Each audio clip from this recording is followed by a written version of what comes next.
best fantasy readers! Welcome to the Dear Fantasy Reader podcast, where two best friends, Hannah and Karen, travel through the pages of our favorite romantasy novels. Join us as we take flight into the world of the Empyrean series, diving deep into the chapters, exploring characters, scenes, theories, foreshadowing, and more, taking what we've learned from the second book, Iron Flame, to reread and re-experience the first.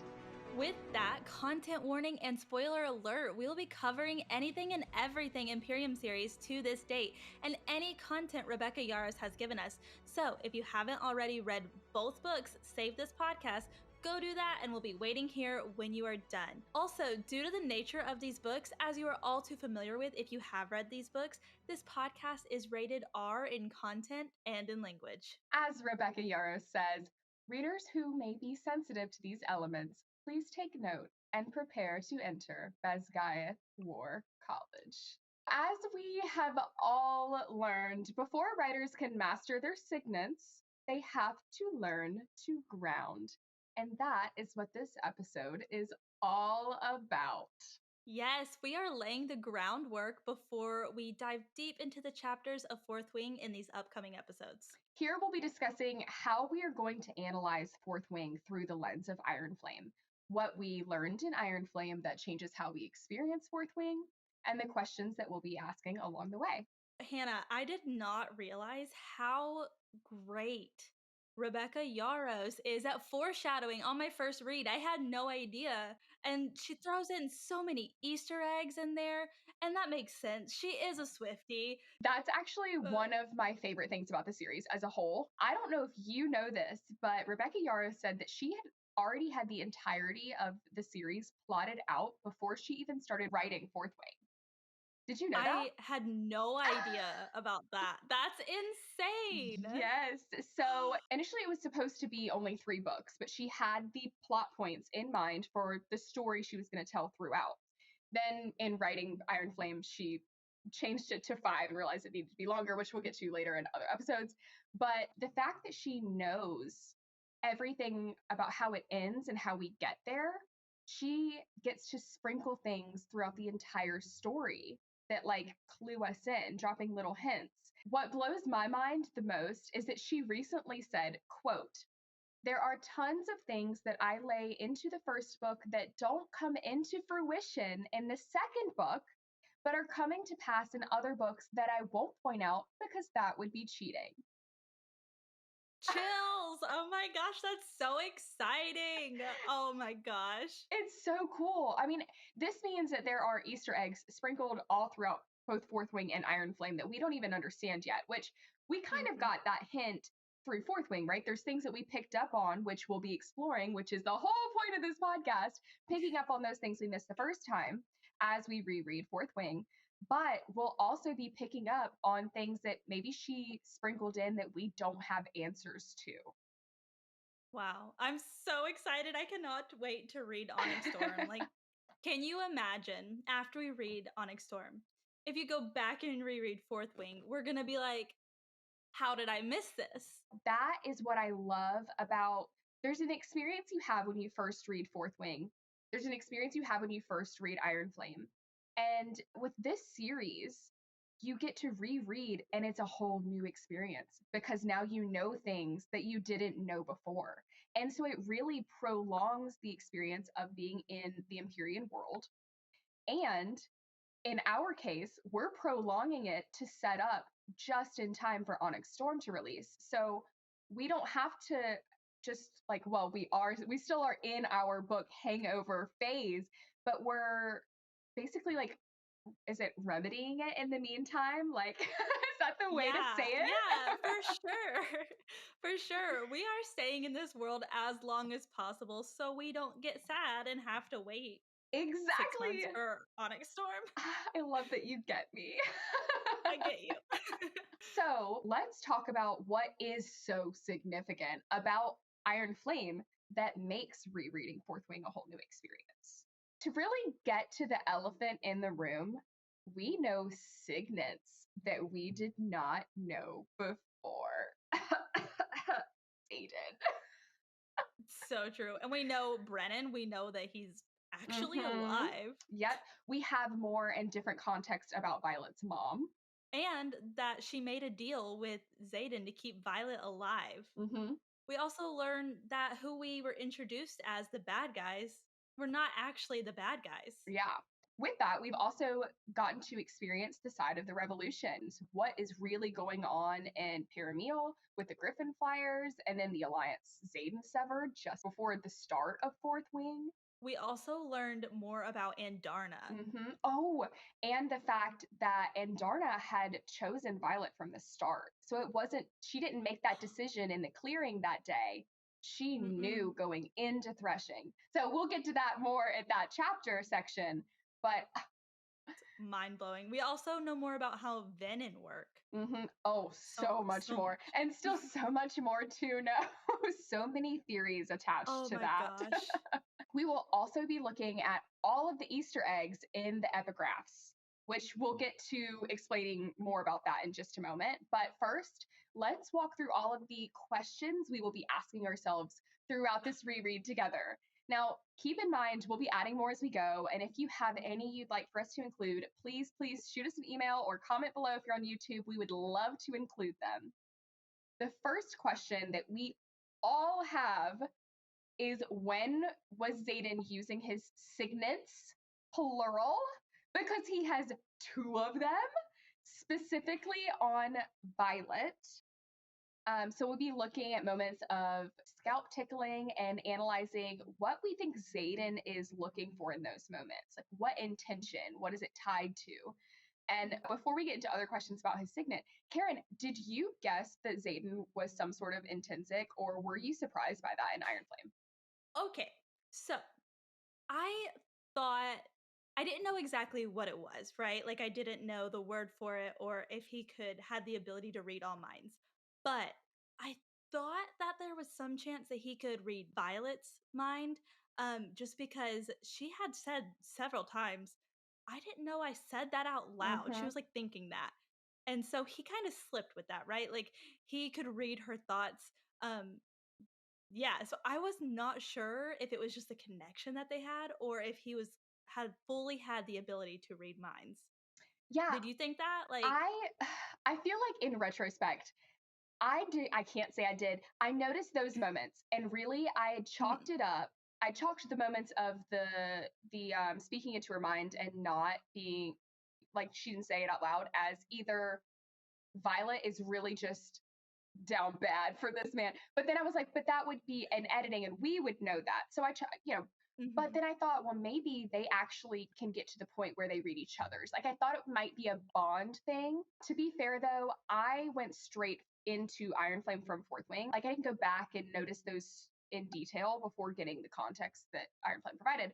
And when I did catch the scalp prickling part, I chalked it up to her having strong senses because she's mhm. very intuitive and just describing her attraction for him. So when I found out about it, I was like, oh, I definitely like found out when Violet found out, and I loved having that experience of, I kind of feel like this is betrayal, but I also, this is fucking cool.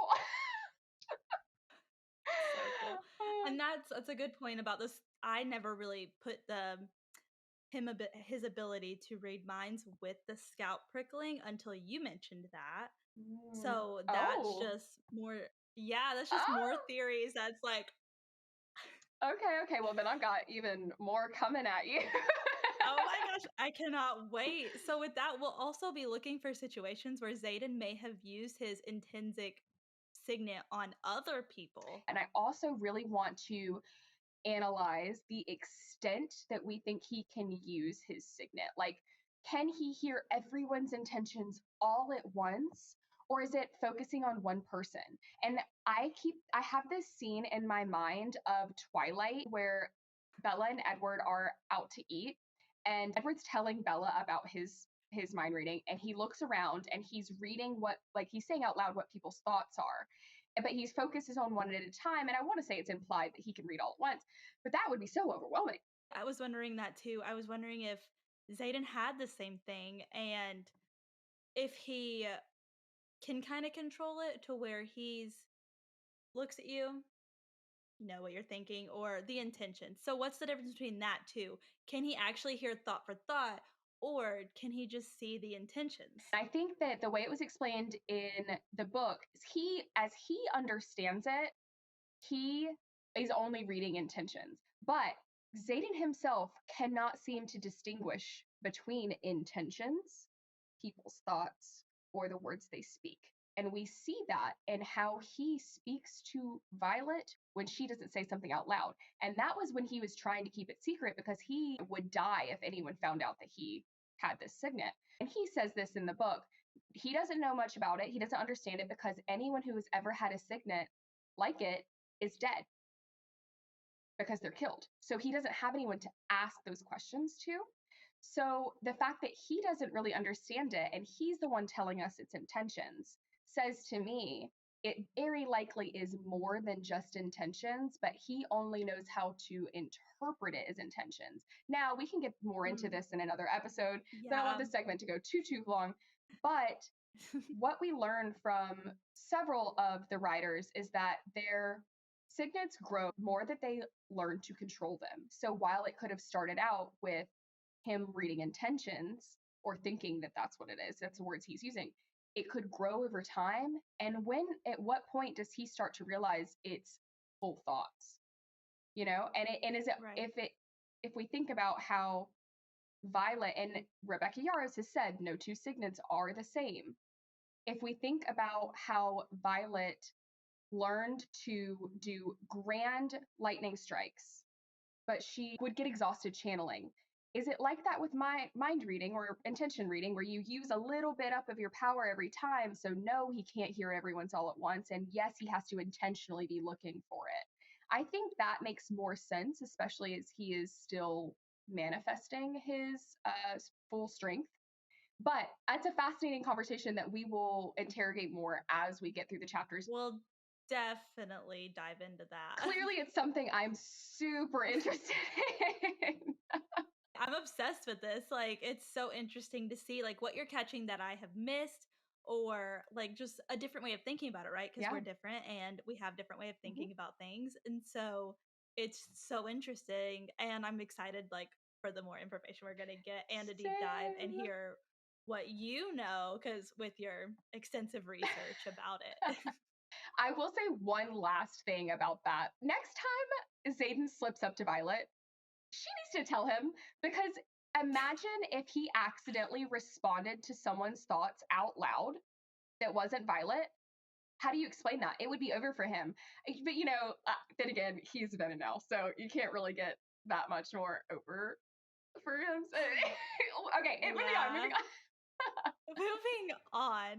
Oh my gosh, there's so much there. I know. That's just one of his signets. I would also like to touch quickly on how we are going to be speculating on what situations Xaden may have actually used his shadows to hear conversations.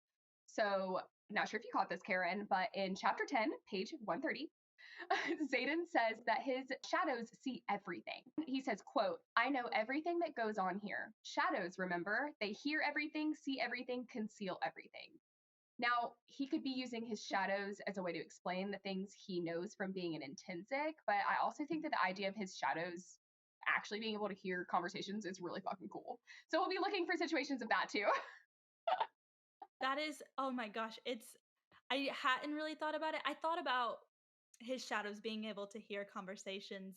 I never thought about the connection where he could kind of explain away some things that he knows that he's definitely not supposed to know, that he could have found out through his intrinsic abilities, but just being like, my shadows, they hear everything, you know? I mean, Exactly.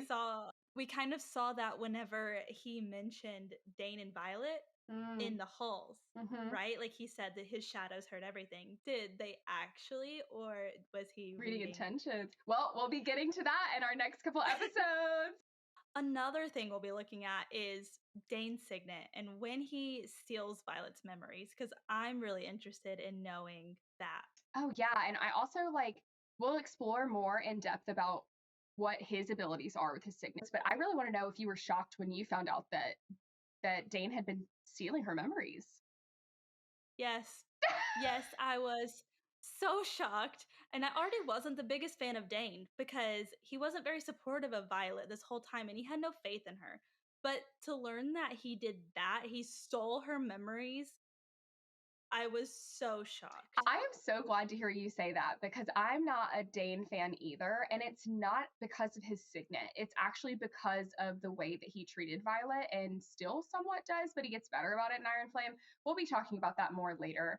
I will say that I just wrote his cupping of her face, especially the use of that word, off as just like him being an overly touchy person and that was their thing. Mhm. Or like just him being weird. I did not connect that he was using his powers like that, even though it would have been right in front of us when he told her that he read them by touching someone's face. Like, why I did not even put that together. So we'll definitely be looking at that now. Yeah, we'll definitely explore that more because whenever he first told Violet, he told her he had to touch their Mm-hmm. temples. And now I want to know if he was telling the truth and he just grew his signet, Mm. or if he told her that so he could touch her face and read her memories without her really realizing it. But we'll get more into that. Yeah, that's actually really interesting, especially because the conversation we were having about Xaden and how signets can progress over time. Like maybe at the point where he first touches her face, that is all he can do, and it did grow eventually, or has it? We haven't really gotten confirmation that he does anything but touching, but maybe that's coming up in Onyx Storm. Just all the things that we're there's so many things to add on to So many that. things. All of the epigraphs. So epigraphs are the little passages at the top of every chapter. What do we know now that changes how we interpret them, and what do we still not have an explanation for? Those are the questions we're going to be asking as we go through each one. And I've seen a lot of comments from people before saying that they didn't even pay much attention to the epigraphs. I kind of picked up on it as I went that she was giving us more context about the world building. And so they were important, but I didn't quite know the extent of how important they were to Rebecca. So she has actually recently said that epigraphs are her most important real estate in the book and that she typically writes them as she writes the chapters. So I'm going to give you the quote. She said, quote, sometimes I'll say insert epigraph in the outline as I'm drafting, then go back and insert either a hint at what's coming in that chapter or what I need you to go back and find. So talk about Easter egg queen. She then said, quote, they are my most valuable real estate to just like sneak little things in there. So if you're not reading them, you should. Oh, Rebecca, we Oh will my be. gosh. And I am one of those people you just mentioned, like some people you read them, you just don't pay attention to them. Mhm.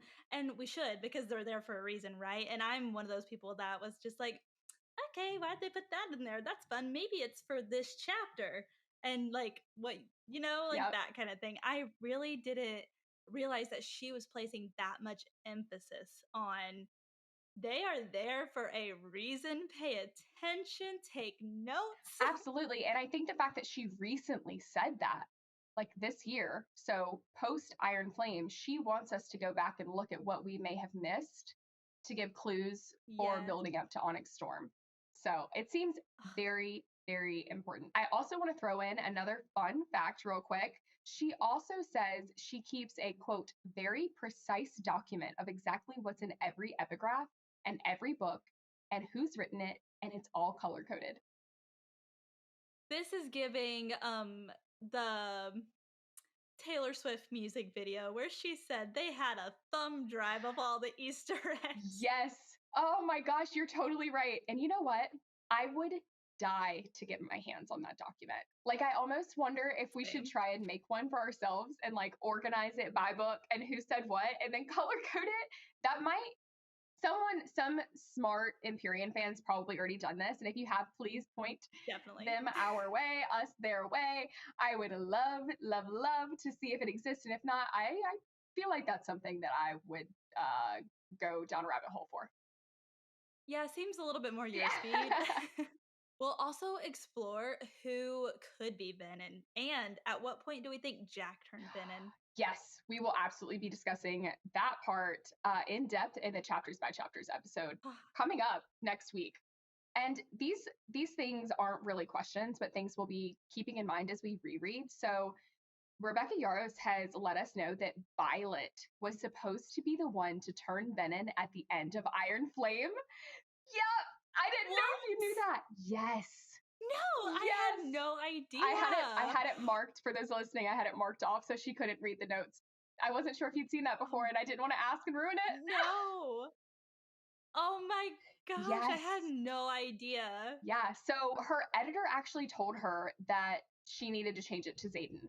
But she said that everything she wrote in Fourth Wing and like originally in Iron Flames was setting up for Violet to be the one to turn. So when we said earlier in the episode that she had these plots built out in her mind before she started writing Fourth Wing, that was a major plot point. For that to shift, what does that affect? And I'm sorry to be the one to say this, I haven't seen people say it, but if she already planned to turn Violet venom, I think that means that Violet's going to turn venom eventually. And she just switched the order. I could so see that happening. My heart can't handle this, Rebecca, but I'm so excited to see where it goes. Yeah, I mean, if you think about the fact that she already had to have planned that, right? Because her editor making a major change to her plot. Right. And she had already set up.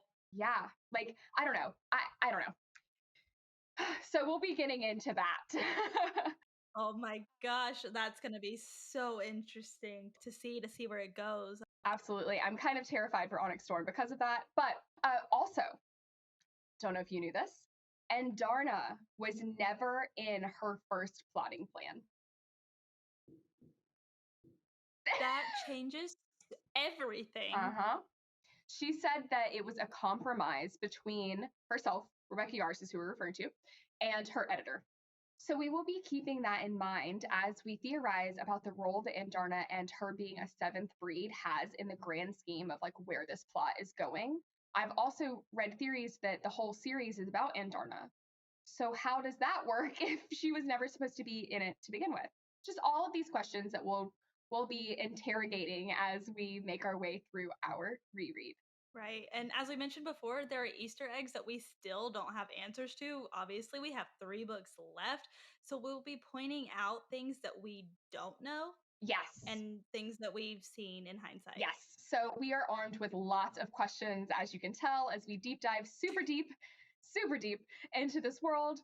I am certain more will come up as we go, and we will also be asking questions more specific to the chapters sections as we go through those individually. If you have any other questions you would like for us to explore, please reach out and we will include them. Just remember, we are new to podcasting. We're still finding what works for us. We are human and we may occasionally get something wrong. We encourage you to email us if this is the case, alongside all of your theories, insights, suggestions, and comments to dearfantasyreaderpod@gmail.com, or drop them below if you're watching on YouTube. Yes, if you've made it this far, thank you. And we would super appreciate if you would leave us a review, share to all of your Fourth Wing friends. Thank you all so much for listening. Our first Chapters by Chapters episode will drop next Tuesday, beginning with chapters 1 through 4, in case you would like to read along with us anywhere you prefer to listen to your podcast. And in the meantime, subscribe to our YouTube, follow us over on TikTok and Instagram, and we are currently doing a giveaway that you do not want to miss out on. Until next week, dearest fantasy readers, prepare yourselves to enter Basgayath War College as we continue our journey through the Empyrean series.